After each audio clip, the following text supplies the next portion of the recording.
жену на зону отправил. Так его там и убьют. Да не убивают сейчас. Вот этот, везде правильно пишут.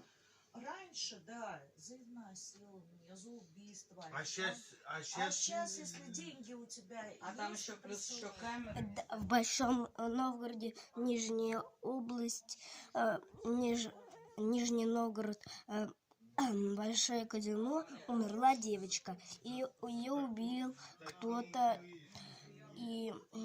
И сейчас выясняют, никто не знает, кто это был. Я вообще не знаю, как это увидела. Бабушка, наверное, она увидела по какому-то каналу.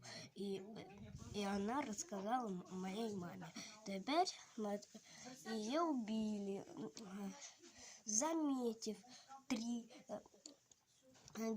удара ножом, 3 отсека. Давайте теперь посмотрим, что они теперь там говорят.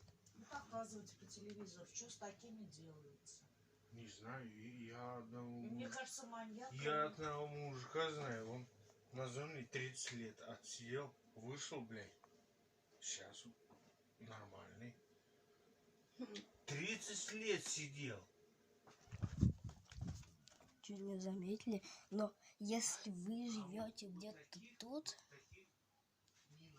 там не видно, но в Нижнем Новгороде Большое Казино, девочку убили в лесу, так что не советую ходить в лес и всякое такое. В лесу могут убить. Девочку нашли в лесу, и она возвращалась из школы, и ее убил.